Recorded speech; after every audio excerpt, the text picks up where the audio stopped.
السلام علیکم ویورز، میرا نام عطاء الرحمن اور آپ دیکھ رہے ہیں عطاء بخاری یوٹیوب چینل۔ قرآن کریم کی مسلسل ایکسپوزیشن کے سلسلہ میں آج ہم سورہ الانعام کی آیت نمبر 44 کی ایکسپوزیشن کریں گے۔ پچھلی آیت میں سوالیہ انداز میں بات کی گئی، کہا یہ گیا کہ پھر کیوں نہ جب ان پر ہمارا عذاب آیا وہ ہمارے قوانین کے سامنے جھکے۔ جب ہمارا عذاب آیا تو وہ ہمارے قوانین کے سامنے کیوں نہیں جھکے؟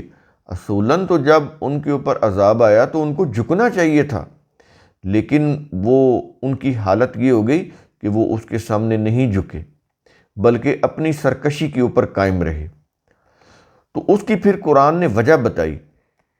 وہ وجہ یہ تھی کہ اس میں کہا گیا کہ وہ اس لیے نہیں جھکے کہ ان کے دل سخت ہو گئے۔ ہم نے اس میں بتایا تھا کہ دل سخت ہونے سے کیا مراد ہے۔ پہلی بات تو یہ سمجھ لیں کہ دل سے کیا مراد ہے، کلینیکل ہارٹ نہیں، مائنڈ، کہ ایسے ان کے مائنڈ ہو گئے کہ جو کسی بات کو سننے کے لیے تیار ہی نہیں۔ انسان ایسی کیفیت میں ہوتا ہے نا کہ اس کو جتنا مرضی آپ سمجھا لیں کہ یہ چیز بری ہے، اس کو چھوڑ دو، لیکن وہ کچھ سننے کے لیے تیار نہیں ہوتا۔ وہ اپنے دماغ کو بند کر لیتے ہیں، کسی اچھی بات کے اثر کو قبول ہی نہیں کرتے، اس قدر ان کے دل سخت ہو جاتے۔ آج ہم بھی یہ لفظ استعمال کرتے ہیں کہ اس کا تو دل بڑا سخت ہو گیا ہے۔ ان کے سامنے کتنا رو پیٹ لیں، کتنی منت سماجت کر لیں، ان کے دل اتنے سخت ہو جاتے ہیں کہ وہ ان کے اوپر کچھ اثر نہیں ہوتا، کسی کی منت سماجت کا، کسی کی اچھی بات کا، کسی اچھائی کا۔ اور یہ چیز آج بہت زیادہ ہو چکی ہے۔ آپ کسی کے سامنے جتنا مرضی سچ بولیں، وہ آپ کو جھوٹا کہتا رہے گا۔ اس کا دل اتنا سخت ہے کہ وہ اس کو ذرا بھی رحم نہیں ہے کہ یہ شخص جو ہے وہ کس قدر عاجزی اختیار کر کے میرے سامنے سچ بول رہا ہے، صحیح بات کر رہا ہے، تو میں اس کی بات کے اوپر غور کروں، اس کی بات سن لوں۔ وہ سننے کا بھی روادار نہیں ہوتا، یعنی اس حد تک دل سخت ہو جاتے ہیں۔ یہ کیفیت ہمارے ہاں ہے، اس قدر رعونت، تکبر، اس قدر دل کی سختی کہ کسی کی اچھی بات کا، کسی کی وہ مظلومیت کا اس کے اوپر اثر ہی نہیں ہوتا۔ وہ اپنے آپ کو ہی صحیح کہہ رہا ہوتا ہے، دوسروں کو غلط کہہ رہا ہوتا ہے۔ یہ حالت ہو جاتی ہے، پھر یہاں تک وہ فرعون بن جاتا ہے انسان۔ تو ایسی حالت میں اس کا دل نرم نہیں ہوتا، پھر مزید سخت ہو جاتا ہے۔ یہ چیز قرآن کریم اس کی وجہ بتا رہا ہے۔ ان کے دل سخت ہو گئے کہ وہ اللہ کے قوانین کے سامنے وہ جھکے ہی نہیں، اتنے سخت ہو گئے ان کے دل، کیونکہ انہوں نے اپنے اوپر یوں کہہ لیں جیسے انسان خول چڑھا لیتا ہے نا، کسی چیز کا اثر ہی نہ ہو، تو وہ پھر اپنی خیالی دنیا میں ہوتے ہیں کہ جو کچھ ہم سوچ رہے ہیں وہی چیز ٹھیک ہے، جو ہم نے ڈیسیژن لیا ہے یہی ٹھیک ہے، جو ہم کر رہے ہیں وہی ٹھیک ہے۔ ایک خول چڑھایا ہوتا ہے انہوں نے، کسی کی بات کو سننے کے لیے، اس کے اوپر سوچنے سمجھنے کے لیے وہ تیار نہیں ہوتے۔ یہ کیفیت انتہائی تباہ کن ہوتی ہے، یہ چیز، کیونکہ وقت ایک جیسا نہیں رہتا۔ جب بری چیزوں کا انجام آتا ہے، اس کو تباہی آتی ہے، گھیرتی ہے، تو پھر پچھتانے لگ جاتے ہیں کہ کاش ہم نے ایسا نہ کیا ہوتا۔ لیکن جب وہ اپنے پوری آب و تاب میں ہوتے ہیں تو ان کو بڑا تکبر ہوتا ہے۔ اس تکبر میں پھر وہ کسی کی بات سننے کے روادار نہیں ہوتے۔ تو کہتا ہے ان کے دل سخت ہو گئے۔ پھر آگے پھر بتا رہا ہے کہ یہ سخت کیوں ہو گئے۔ کہتا ہے کہ شیطان نے ان کے دل مزین کر دی۔ شیطان سے مراد وہ مذہبی شیطان نہیں جو اللہ کے مقابلے میں ایک طاقت انہوں نے بنائی مذہب نے، کہ اللہ بھی ایک ہے اور شیطان بھی ایک ہے، اللہ بھی ہر جگہ موجود ہے، شیطان بھی ہر جگہ موجود ہے، اللہ کو بھی ہر چیز کرنے کا اختیار ہے، شیطان کو بھی ہر چیز کرنے کا اختیار ہے۔ یہ ایران کے ہاں تھا یہ دو خداؤں کا تصور۔ ایک اچھائی کا خدا، ایک برائی کا خدا، اہرمن اور یزداں، یہ دو خدائی قوتیں۔ قرآن کے بالکل خلاف ہے یہ نظریہ جو ہے، اور افسوس یہ ہے کہ ہماری تفاسیر کے اندر، تراجم کے اندر اسی نظریے کو پروموٹ کیا گیا ہے۔ اللہ کے مقابلے میں ایک بدی کی قوت شیطان، اور وہ ہر جگہ موجود ہے، اس کو ہر طرح کا اختیار ہے، جو چاہے وہ کر دے یہ چیز۔ تو یہ شیطان سے مراد یہ مذہبی شیطان نہیں، عربی میں شیطان اس کو کہتے ہیں جو بھڑک اٹھے، عربی میں شیطنہ جو بھڑک اٹھے، فیوریس ہو جائے، جب بھڑکے اپنے مفاد کے لیے تو وہ جو چاہے کرے، کسی کی عصمت کو لوٹ لے، کسی کے مال کو لوٹ لے، وہ جب بھڑکتا ہے۔ اور جب وہ ٹھنڈا پڑ جاتا ہے، یعنی وہ جذبہ جو بھڑکیلا جذبہ ہوتا ہے، جب وہ اپنے جرائم کو کر کے جب وہ ٹھنڈا پڑ جاتا ہے تو پھر وہ مایوس ہو جاتا ہے۔ قرآن اس کو ابلیس بولتا ہے۔ تو یہاں پر یہ شیطان کو سمجھ لیں کہ یہ شیطان کے معنی کیا ہوتے ہیں، انسان کے اپنے مفاد پرست جذبے، اپنی جو مفاد پرستی ہوتی ہے، قرآن اس کو شیطان بولتا ہے۔ جو خود غرض جذبہ، مفاد پرست جذبہ، قرآن اس کو شیطان بولتا ہے۔ یہی جذبہ ہے نا انسان کو اس کی جو برائیاں ہوتی ہیں وہ مزین کر کے بتاتا ہے، یہ دیکھو، یہ تم نے غلط کام کیا ہے، اس کا یہ فائدہ ہو گیا۔ مثال کے طور پر دودھ میں پانی ملایا ہے تو یہ کیا ہوتا ہے، وہ مزین نظر آتا ہے تو وہ دودھ میں پانی ملاتا ہے نا، تو اس سے کتنا وہ مال کما لیتا ہے، وہ اس کو دیکھ رہا ہوتا ہے کہ میں نے کتنا فائدہ حاصل کر لی۔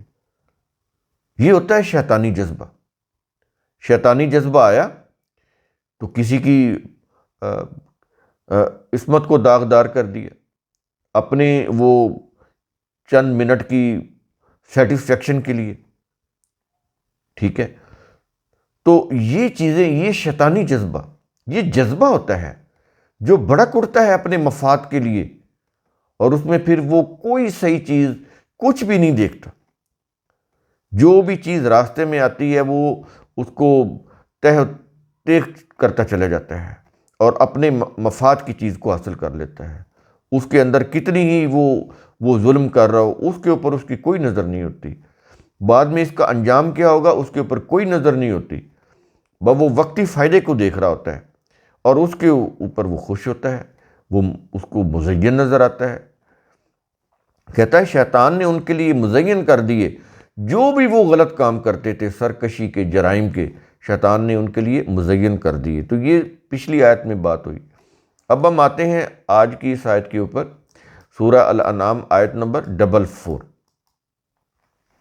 الفاظ ہیں فلما نسو، پھر جب انہوں نے بھلا دیا۔ یہ نسو ہوتا ہے، یہ جسے ہم بولتے ہیں نسیان، بھول واقع ہو جانا، یہ وہ ہے۔ پھر جب انہوں نے بھلا دیا، کیا کہتا ہے کہ ما ذکروا بہ، اس کو جس کی انہیں نصیحت کی گئی تھی، یعنی وہ جو ضابطہ حیات، ضابطہ قانون جو ہم نے اپنی کتاب کے اندر دیا، اس کے اندر جو انہیں نصیحت کی گئی اس کو انہوں نے بھلا دیا، جو سراسر ان کی بہتری کے لیے تھا، ان کی فلاح کے لیے تھا، ان کی زندگی کو بہتر بنانے کے لیے تھا، اس ضابطہ حیات کو، اس ضابطہ قانون کو انہوں نے بھلا دیا۔ ہم نے بھلایا ہوا ہے،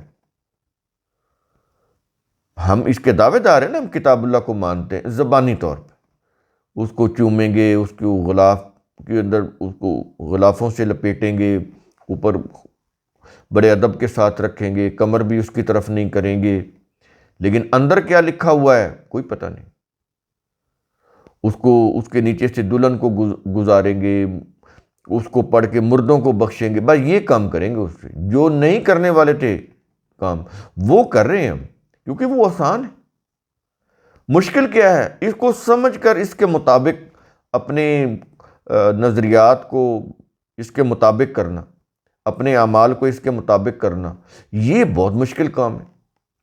دولہا دلہن کو اس کے نیچے سے گزارنا بہت آسان ہے، اور اس میں وہ کلیپنگ بھی ہوگی، واہ واہ، بڑی عقیدت سے دیکھ بھی رہے ہوں گے کہ بہت اچھا کام کر رہے ہیں، بظاہر تو وہ ایسے لگے گا بہت اچھا کام کر رہے ہیں، دولہا دلہن کو اس کے نیچے سے گزار رہے ہیں، بظاہر تو بڑا اچھا لگے گا کہ کوئی مر گیا ہے تو یہ پڑھ پڑھ کے اس کو بخش رہے ہیں، اور وہ ان کے عقیدے میں یہ چیز ہوتی ہے کہ یہ ادھر پڑھیں گے اور ادھر اس کی بخشش ہو جائے گی، وہ جہنم میں جل رہا ہے، جیسے ہی اس کے لیے قرآن پڑھیں گے تو وہ جو آگ ہے وہ گلزار بن جائے گی، عذاب جو ہے وہ رک جائے گا۔ یہی عقیدہ ہوتا ہے نا۔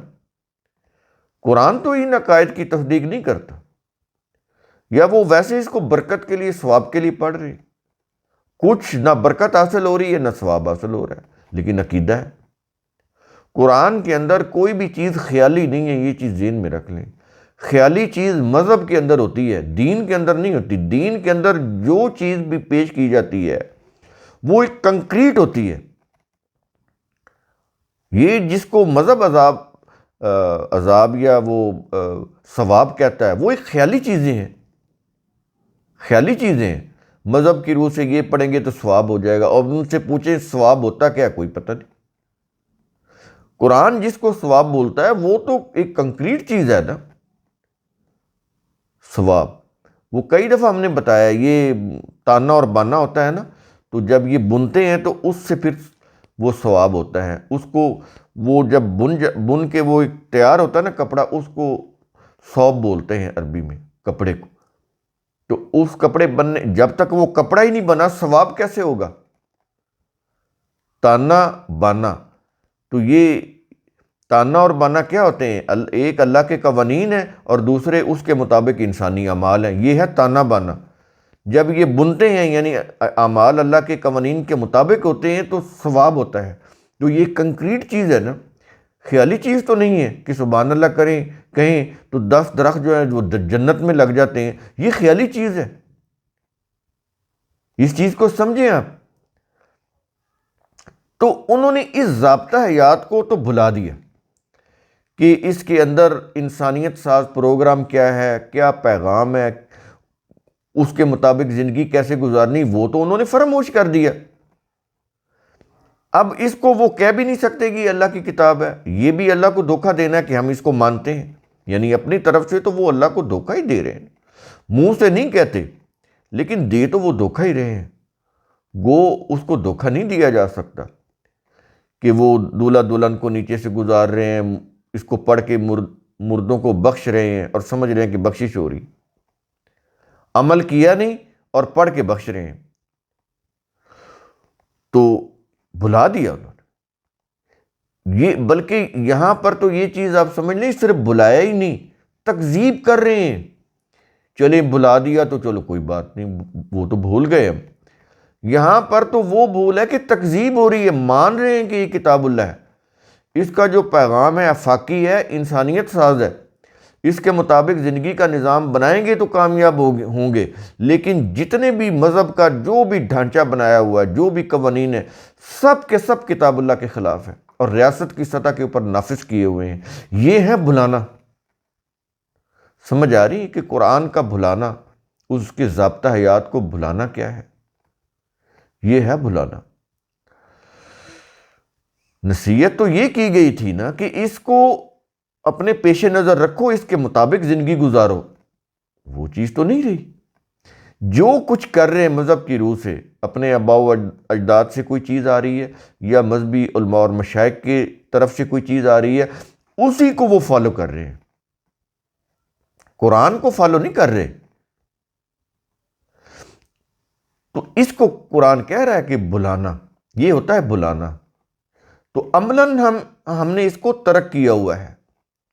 اس کے اپوزٹ اپنے اپنے مسالک، اپنے اپنے فرقوں کی وہ جو قوانین مذہبی، ان کے مطابق اپنی زندگی کی ہوئی ہے، ان کے مطابق اپنے نظریات بنائے ہوئے ہیں۔ یہ ہے کتاب اللہ کو بلانا۔ تو اس میں پھر کیا ہوتا ہے وقتی طور پر؟ آگے بتا رہا ہے، کیا یہ رہا فتحنا علیہم، تو ہم نے ان پر کھول دیے۔ کیا کھول دیے؟ کیا یہ رہا کہ ابواب کل شیء، ہر چیز کے دروازے، ہر قسم کی جو آسائش ہے نا، اس کے دروازے ہم نے کھول دیے۔ یہ ہم نے کھول دیے سے مراد یہ کہ ہمارے قانون مکافات کی روح سے ایسے ہوتا ہے کہ جب انسان کوئی جرم کرتا ہے تو اس سے جو اس کو عارضی فائدہ حاصل ہوتا ہے، اسی لیے تو وہ جرم کر رہا ہے نا۔ ایک شخص ڈکیٹی کر رہا ہے تو وہ اپنی جان کو خطرے میں ڈال کے کر رہا ہے نا، لیکن اس کے اندر جو اٹریکشن ہے کہ اتنا مال میں حاصل کر لوں گا، وہ چیز، وہ اٹریکشن اس کو آگے بڑھاتی ہے، فورس کرتی ہے کہ یہ میں نے کرنا ہے۔ ایک شخص کسی عورت کے ساتھ ریپ کرتا ہے، وہ اپنے چند منٹوں کا جو اس کا جو حیوانی جذبہ ہوتا ہے اس کو سیٹسفائی کرنے کے لیے، اس کی تسکین کے لیے کرتا ہے نا۔ اس کو اس وقت یہ احساس نہیں ہوتا کہ میرا کوئی ڈی این اے ٹیسٹ ہوگا تو اس میں میں پکڑا جاؤں گا تو مجھے سزا ہو جائے گی، وہ چیز وہ نہیں دیکھ رہا ہوتا۔ تو وقتی طور پر جو اس کو لذت حاصل ہو رہی ہوتی ہے، یہ ہے شیطانیت۔ اس کو بول رہا ہے قرآن شیطان، یعنی یہ وہ جذبہ جس کی تسکین کے لیے وہ سب کچھ کرنے کے لیے تیار ہوتا ہے۔ بعد میں کیا ہوگا وہ دیکھا جائے گا۔ وقتی طور پر اس کے لیے بڑی وہ راحت کا سامان ہو جاتا ہے، وہ اس وقتی راحت کو، سکون کو حاصل کرنے کے لیے وہ جرائم کر رہا ہوتا ہے۔ تو یہاں پر یہ چیز کہی جا رہی کہ ہم نے ان پر کھول دیے ہر چیز آسائش کے دروازے۔ یہ آسائش کو اپنے بریکٹ میں دیا ہوا ہے تاکہ بات سمجھ آ جائے۔ ہر چیز سے مراد یہ ہے، ظاہر ہے آپ جرائم سے دولت کمائیں گے تو وقتی طور پر تو دولت کی ریل پیل ہو جائے گی نا، گاڑیاں، کوٹھیاں، بنگلے، کاریں اور زیورات، تو یہ چیزیں، مال و دولت، بینک بیلنس بڑھ جائیں گے نا۔ وقتی طور پر تو یہی ہوگا، لیکن ان دی لانگ رن کیا ہوگا اس کے اوپر نظر نہیں ہوتی۔ تو کہتا ہے کہ ہمارے قانون مکافات کی روح سے ہوتا ہے کہ یہ ہوتا ہے کہ وہ فوراً ان کو نہیں پکڑ لیتا، کیونکہ اس میں مہلت کا وقفہ ہوتا ہے۔ فوراً تو وہ فوائد حاصل کر لیتے ہیں، عارضی فائدے حاصل کر لیتے ہیں، ان کے اوپر آسائشوں کے دروازے کھل جاتے ہیں، عارضی طور پر ہوتا ہے نا ایسے۔ اس کے بعد مزید اس کی وضاحت کر رہا ہے، کہہ یہ رہا ہے حتیٰ اذا فارغو، یہاں تک کہ جب وہ خوش ہو گئے، خوشی سے اترانے لگے کہ دیکھو جی ہم نے یہ جرم کیا، یہ دیکھو ہم نے اتنا مال کما لیا، ہم نے یہ غلط کام کیا، ہم نے یہ لذت حاصل کر لی، یہ ہے نا یہ چیزیں تو کر رہے ہیں دنیا میں، موسٹلی لوگ ایسے کر رہے ہیں، تو وہ پھر خوشی سے اترانے لگتے ہیں۔ برائیاں جو ہوتی ہیں وہ مزین ہو جاتی ہیں ان کے لیے، وہ اس کو برا ہی نہیں سمجھتے، وہ اس کو برا ہی نہیں سمجھتے، یہ حالت ہو جاتی ہے۔ رشوت لینے والا رشوت کو جب مسلسل لے رہا ہوتا ہے وہ پھر برا تو نہیں کہتا، وہ تو اس کو اپنا رائٹ بنا لیتا ہے۔ جو لوگ خواتین کو چھیڑتے ہیں، فکرے بازی کرتے ہیں، ان کی عصمتوں سے کھیلتے ہیں، وہ تو شروع میں شاید ان کو برا لگے، لیکن بعد میں تو وہ اس کو اپنے آپ کو ہیرو سمجھنے لگ جاتے ہیں کہ ہم نے تو اتنی لڑکیوں کے ساتھ ہم نے کھیلا، وہ اس کو فخریہ طور پہ بتا رہے ہوتے ہیں، اشترا رہے ہوتے ہیں۔ یہ چھوٹی سی میں مثالیں دیتا ہوں تاکہ بات تھوڑی سی کنکریٹ فارم میں سمجھ آ جائے۔ ہمارے معاشرے میں یہ چیزیں ہو رہی ہیں نا، اسی سے ہم قرآن کو کوریلیٹ کر کے، ریلیٹ کر کے آپ کو بتاتے ہیں تاکہ بات سمجھ آ جائے کہ یہ خوش ہونا کیا ہے۔ وہ جو عارضی فائدہ حاصل ہو رہا ہوتا ہے نا، جو عارضی طور پر جو جذبوں کی تسکین ہو رہی ہوتی ہے، اس کے اوپر وہ جو اترا رہے ہوتے ہیں کہ دیکھیں ہم نے غلط کام کیا، ہم وہ غلط کو تو پھر غلط کہتے ہی نہیں، وہ تو یہ بتاتے ہیں کہ دیکھیں ہماری اچیومنٹ، تو وہ اترانے لگ جاتے ہیں۔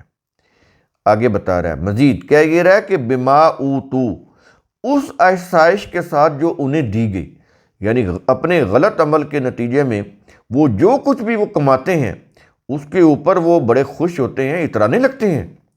جو کچھ بھی انہیں ملتا ہے ہم نے دی، مطلب ظاہر ہے اللہ کے قانون کی روح سے چیزیں مل رہی ہوتی ہیں نا۔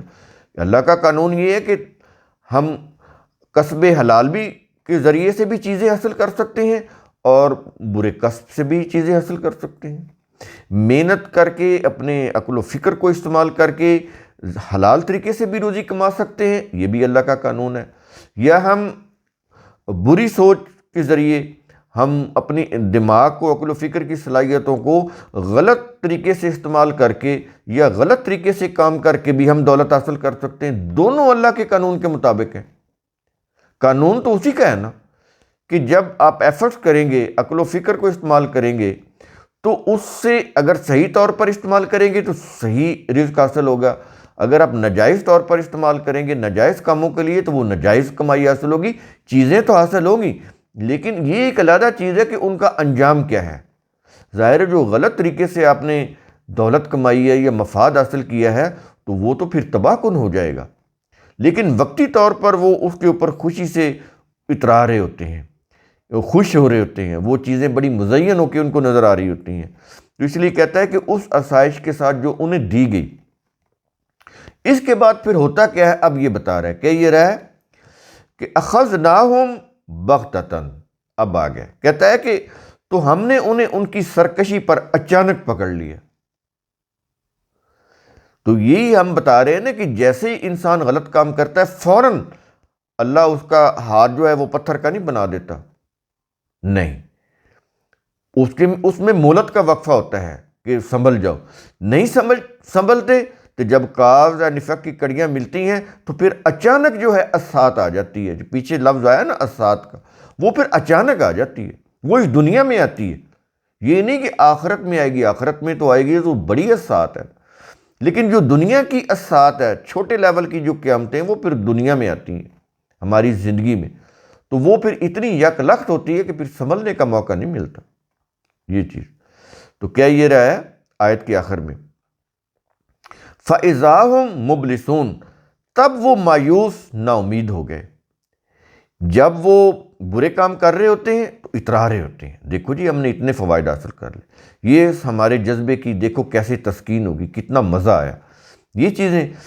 تو جب ہم ان کو اچانک ان کی سرکشی کے اوپر ان کو پکڑتے ہیں، ہمارا قانون مکافات ان کو جب پکڑتا ہے، جب مہلت کا وقفہ ختم ہوتا ہے اور ہمارا قانون مکافات جب ان کو پکڑتا ہے، وہ اس قدر یک لخت اچانک پکڑتا ہے کہ پھر ان کو سنبھلنے کا موقع نہیں ہوتا، تو اس وقت پھر وہ مایوس اور نا امید ہو جائے۔ تو یہ صورتحال ہوتی ہے۔ اس نا امیدی اور اس مایوسی سے بچانے کے لیے قرآن کریم یہ ساری چیزیں سمجھا رہا ہے کہ بچ جاؤ اس وقت سے بچو جب یہ چیزیں تمہارے ساتھ ہوں گی، اپنے آپ کو اپنی زندگی میں بہتر بنا لو۔ تو قرآن کریم کا اصول ثم تتفکروا، اس کی روح سے آپ خود بھی سوچا کریں، سمجھا کریں، غور و فکر کیا کریں۔ شکریہ۔